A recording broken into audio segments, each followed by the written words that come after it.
নমস্কার, শেয়ারবাজ থেকে আমি শাশ্বত মিত্র। আমার এডুকেশনাল চ্যানেলে আপনাদের সবাইকে স্বাগত।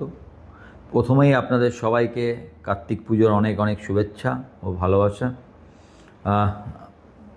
মার্কেট অনেক দিন পরে আবার 26,000-এর ওপর ক্লোজিং দিয়েছে এবং দেখবেন আজকে সকালবেলা আপনাদের যে সাপোর্ট রেজিস্ট্যান্স প্রথমেই দিয়েছিলাম, যে রেজিস্ট্যান্স আছে 26,025 থেকে 100-র মধ্যে, তো 26,023.25 এটাই আজকের হাই। এবং এখান থেকে মার্কেট কারেক্ট করে 40-45 পয়েন্ট কারেক্ট করেছিল, 78, 79, 80 অবধি এসেছিল। সেখান থেকে আবার লাস্টের দিকে ওপরে উঠে ক্লোজিং খুব ভালো জায়গায় দিয়েছে 26,013। 26,000-এর ওপরে মনে হয় 2024 থেকে ধরলে 4-5টা ক্লোজিংই হয়েছে, তার মধ্যে এটা একটা ক্লোজিং। যাই হোক, 26,000-এর ওপর ক্লোজিং পজিটিভ। তার সঙ্গে ব্যাঙ্ক নিফটি যদি দেখেন, ever highest closing 58,962। Bank Nifty leading the way. এখন নিফটিকে এবার সাথ দিতে হবে। নিফটিকে সাথ দেওয়া মানে রিলায়েন্সকে সাথ দিতে হবে। রিলায়েন্স 1500-1520 এই যে লেভেলটা, মানে মোটামুটি যেদিন দেখবেন রিলায়েন্স 1525-এর ওপর চলছে, সেদিন জানবেন নিফটিতে একটা কিছু হতে চলেছে। মানে 25-এর ওপর চললে রিলায়েন্স একটা ব্রেকআউট আছে আপ টু 1560, 1500-1600 অবধি যেতে পারে। 25-এর ওপর যদি চলে এবং লাস্ট অবধি যদি ক্লোজ দিতে পারে, সেক্ষেত্রে 1560-1600 আপনি ভাবতে পারেন। সেক্ষেত্রে নিফটিটাও তখন নতুন হাইয়ের দিকে যাবে। এখন ব্যাপার কি, যে যদি আপনি আমাদের দিকে দেখান, মানে ভারতের মার্কেটে তাকান, তাহলে সবই পজিটিভ। কারণ মুডিজ বলেছে যে এবছরই নাকি ভারত জিডিপি 7% এটা অ্যাচিভ করে যাবে। যা যা গভর্নমেন্ট যেসব স্টেপগুলো নিয়েছে, সেই স্টেপগুলো নাকি খুবই ভালো, এবং এটা মুডিজ বলছে। মুডিজের কথা মতো যে এই বছরই অ্যাচিভ করে যাবে। এই কারণে বললাম, আমি গতকালের যে ভিডিওতে আমি বলেছিলাম যে ইনফ্লেশন 0.25, অনেকে বলছেন ইনফ্লেশনের হিসেব নাকি পাল্টে দেওয়া হয়েছে, জিডিপির হিসেব পাল্টে দেওয়া হয়েছে। জিডিপির হিসেব পাল্টানো আবার কি? দুটো মেথড আছে হিসেব করার। কেউ একটা মেথড ইউজ করে, কেউ আর একটা মেথড ইউজ করে। তো আপনার দেশ যেটা ইউজ করবে সেটাই আপনাকে মানতে হবে। আর ইনফ্লেশন, অনেকে বলছেন ইনফ্লেশনটা আপনারা কী জিনিস সেটা আগে ভাবুন। ইনফ্লেশন, সবাই যারা ইনফ্লেশন নিয়ে মন্তব্য করছেন, তারা কি ভাবছেন যে ইনফ্লেশন মানে কি? মানে 10 বছর আগে যে দাম দেখেছিলাম সে দাম গেলে তবে ইনফ্লেশন কম? এরকম হয় না। একটা বেস ইয়ার হয়, বেস ইয়ারের তুলনায় আপনার দামটা কত বেড়েছে। এখন বেস ইয়ারে যদি দামটা বেশি থাকে, তখন তার পরের ইয়ারে দাম কমই লাগবে আপনার। ধরুন 2024-এ এই সময়ে, ধরুন 2024টা বেস ইয়ার, আমি বুঝিয়ে দিচ্ছি আপনাদের কি হয়, ভুলটা কোথায় হয়। 2024-এ এই সময় হয়তো জিনিসপত্রের দাম বেশি ছিল, মানে সাপোজ আমি ধরে নিচ্ছি, যদি ওটা বেস ইয়ার হয়ে থাকে, সেই সময় হয়তো সবজির দাম একটু বেশি ছিল, তাহলে ওইটা বেস ইয়ার হলে এখন যে দামই থাকুক সেটা কম লাগবে। এরমভাবে হিসেব হয় বেস ইয়ার। ওই আপনি ভাববেন না যে পেট্রোলের দাম কমলো কি না, অনেকে লিখেছেন দেখলাম, আমি আপনাদের বোঝাবার জন্য বললাম কীরমভাবে হিসেব হয়। বেস ইয়ারটাকে জানবেন কোনটা, বেস ইয়ারটা কোনটা সেটা হিসেবে পরেরটা। এখন আপনি ভাববেন যে দাম কমে যাবে, অথচ আপনি 90 সালে মাইনে পেতেন 1200 টাকা, এখন 1,20,000 টাকা, সেটা একই থাকবে? সেটা তো হবে না। সব কিছু বাড়ছে। এখন ইনফ্লেশন কিসের ওপর হয়? যেটুকু ডিএ কিসের ওপর দেয় জানেন? ডিয়ারনেস অ্যালাউন্স কী হিসাবে দেয়?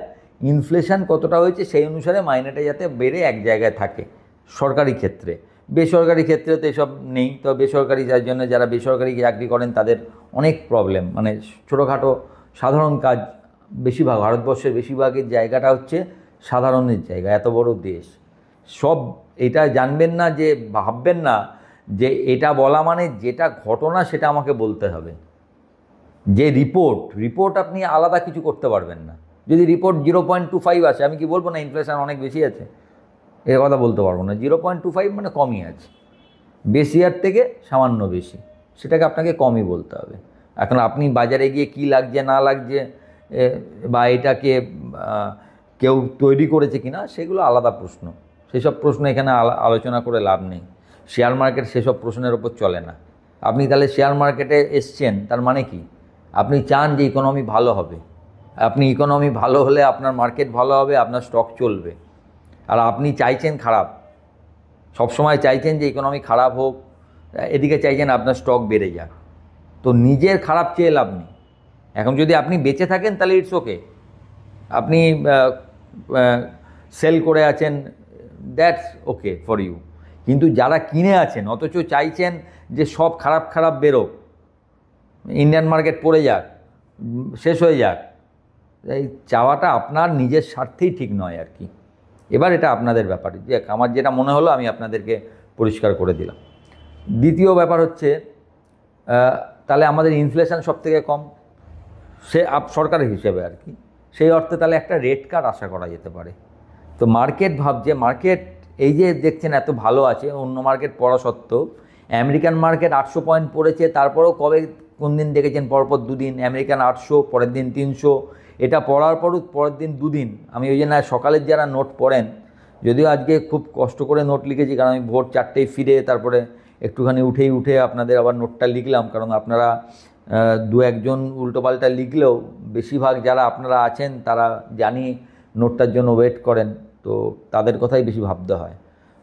আপনি একটা জায়গার মধ্যে গেলে যারা ভালো মানে চাইছেন যে না আমার নোটটা চাই, তাদের গুরুত্ব সবসময় বেশি দিতে হয়। ফলে কষ্ট হলেও নোটটা লিখলাম, সেখানে দেখবেন লিখেছি যে আমার একটা রেড কার্ডের জন্য হয়তো মার্কেটটা এই জায়গায় আছে, যার জন্যই মার্কেটটা এখনও বিশ্ব মার্কেটের থেকে দেখবেন, আমি বলেছি গত সপ্তাহে ফার্স্ট টাইম আমাদের মার্কেট মেজর মার্কেটের মধ্যে সবচেয়ে ভালো পারফরমেন্সে সেকেন্ড আছে কোরিয়ান মার্কেটের পর।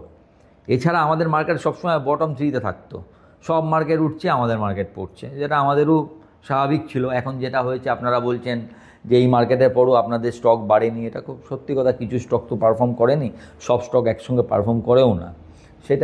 সেটা লাস্টে একটা যখন ইউফোরিয়া টাইপের হয়, সেখানে সব যা মানে ভালো খারাপের সব একই দর হয়ে সব চলতে থাকে, সেটা আলাদা মার্কেট। এই মার্কেটে এখনও কোনো ইউফোরিয়া নেই। কিন্তু আপনি দেখুন, আপনি যদি ভালো করে দেখেন দেখবেন এফআইআই টানা প্রথম দিন থেকে, মানে নভেম্বর মাসের ফার্স্ট দিন এফআইআই লং পজিশন ছিল 25% প্রায়। আমি তো রোজই আপনাদের এগুলো দিই মাসের প্রথমে, সেখান থেকে আস্তে আস্তে এটা 11% এসছে, এবং টানা 13 দিন এই এফআইআই লং পজিশনটা কমেছে। মানে এফআইআইয়ের এত বিক্রির পরও মার্কেট কিন্তু এই জায়গায় আছে, কারণ ডিআইআই টানা 55 দিন, আজকে যদি কেনার আসে 56 দিন হবে, রেকর্ড মনে হয় 57 দিন। অবশ্য আমি মাঝে একটা দিন বাদ দিয়েছি, যেদিন হচ্ছে মুহূর্ত ট্রেডিং সামান্য সেল করেছিল, যেহেতু 1 ঘন্টা ট্রেডিং, ওটা যদি বাদ দিই it will be a new record for DII.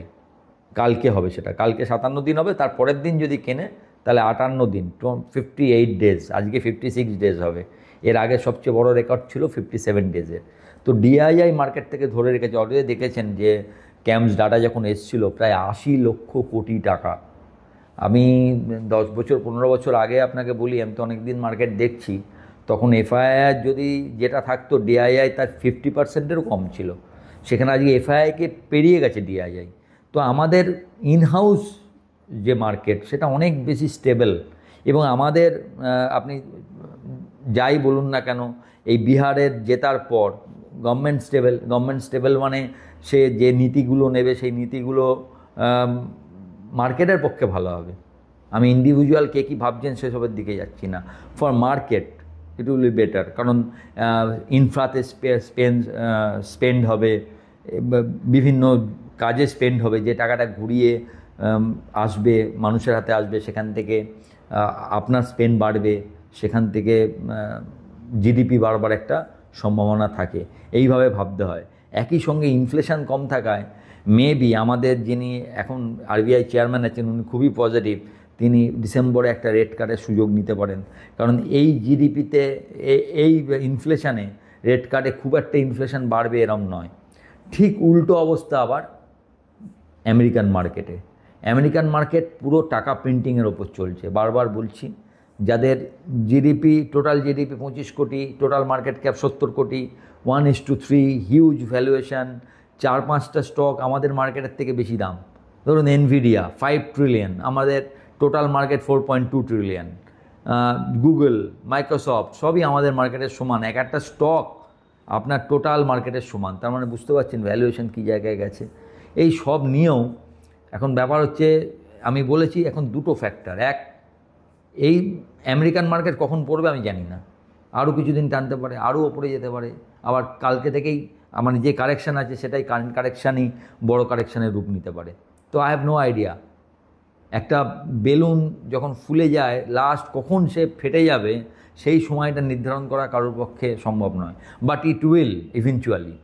এটা হবে, কবে হবে আমার জানা নেই। যখন হবে তখন আমাদের মার্কেটও তার এফেক্ট পড়বে। আমাদের মার্কেট, একটা কথা জেনে নিন, এখানে বারবার যেটা ঘটনা আমার যেটা মনে হয় সেটাই আপনাদের বলি, আমাদের মার্কেট কিছুতেই ইনসুলেটেড নয় ফ্রম আমেরিকান মার্কেট। তো ইট উইল অলসো ফল। কিন্তু আমার যেটা মনে হচ্ছে যে এইটা এবং আরেকটা হচ্ছে দিল্লি ব্লাস্টের পর অপারেশন সিন্দুর 2 এর মতো কিছু হবে কিনা, সেটাও আমাদের কারোর হাত নেই। এবং এই দুটোই আপনার কোনো হাত নেই, আপনি কিছু করতে পারবেন না। আপনাকে কি করতে হয় আমি বারবার বলেছি, যখন আপনি কোনো মার্কেট, ভালো মার্কেটকে, ট্রেন্ডকে যখন আপনি ফলো করেন তখন আপনার একটাই কাজ, যে আপনার স্টপ লস কোথায় আছে সেটা জানা। আপাতত আপনার স্টপ লস 25,700, আর আজকের পর এটাকে আপনি 25,800 তুলে নিয়ে যেতে পারেন না, 700 রাখাই ভালো নিফটির ক্ষেত্রে। ব্যাঙ্ক নিফটির ক্ষেত্রে আপনি এটাকে এবার 56,200-তে ইজিলি তুলে নিয়ে যেতে পারেন। আমি আজকে সকালের লেখায় 57,800 লিখেছি, ওটা 400 পয়েন্ট উঠবে 56,200। 56,200 is very good stop loss for Bank Nifty. 58,200। আমি সকালে 57,800 লিখেছি, 58,200।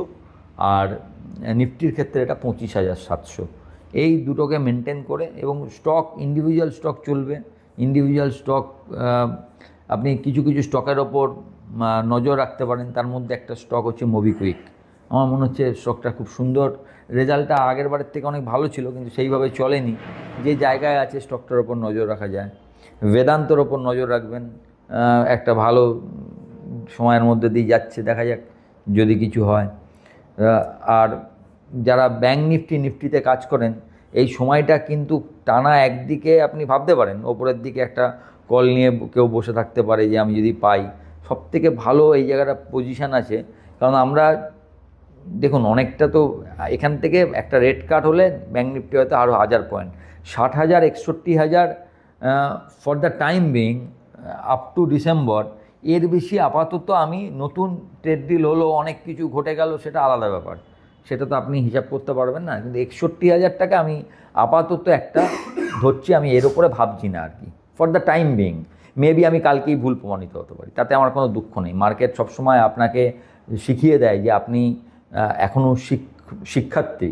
Market is high, screen is supreme, এটা আপনাকে সবসময় শেখায়। তো আমার আপাতত ভাবনাতে 61,000, আর নিফটি 26,500 থেকে 27,000, যদি সব কিছু ঠিক থাকে, এই জায়গাটা আমার আইডিয়া। তো দেখা যাক এখন কোন দিকে যায়। ভালো থাকবেন।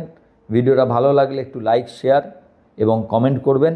ও আর একটা কথা বলে নিই, আপনারা অনেকে আরইসি, পিএফসি এবং কয়েকটা শেয়ার নিয়ে জানতে চাইছেন। আরইসি, পিএফসি যাদের লং টার্মের ভাবনা আছে তারা অবশ্যই এইসব দামে কিনতে পারেন। একটা শেয়ার ওই 200 টাকার নিচে পড়ে গেছে। আমি আগে শেয়ারটা নিয়ে বলেছিলাম, যদিও স্টপ লস দিয়েছিলাম, প্রচুর লোক স্টপ লস দেয়নি, হয়তো তাদের নামটা মনে পড়ছে না। আপনারা রোজই জিজ্ঞাসা করেন যে দামে এসছে দামটা, কিন্তু এখন শেয়ার কখন চলবে সেটা বলা সম্ভব নয়। দামটা ভালো, তখনও ভালো ছিল, এখনও ভালো, কি বলি। তবে যারা এখনও মনে করছেন যে নতুন করে কিনবেন না, কারণ আমাদের নিয়মই আছে ফলিং নাইফকে কখনো ধরতে নেই, কোথায় আগে থামে দেখুন। আর যদি স্টপ লস রাখতে চান, 168 দাম, আমি কিছুতেই নামটা মনে করতে পারছি না। আপনার কেএনআর কনস্ট্রাকশন, রোজই আপনারা আমাকে জিজ্ঞাসা করেন। আর রেলওয়ে স্টক নিয়ে জিজ্ঞাসা করেন। আমি আরবিএনএল বলেছিলাম, চলা আরম্ভ হয়েছে, বাকিগুলো আস্তে আস্তে চলা উচিত। তো এগুলো নিয়ে রাখবেন। কেএনআর কনস্ট্রাকশন এখনও যদি কেউ মনে করেন যে কী স্টপ লস হতে পারে, 155 একটা ভালো স্টপ লস হতে পারে। আশা করা যায় 155 ভাঙবে না, এবার যদি ভাঙে কিছু বলার নেই। ভালো থাকবেন। ভিডিওটা ভালো লাগলে একটু লাইক, শেয়ার, এবং যারা প্রথমবার দেখছেন তারা সাবস্ক্রাইব করবেন এবং আমার টেলিগ্রাম গ্রুপের সঙ্গে যুক্ত থাকবেন। নমস্কার।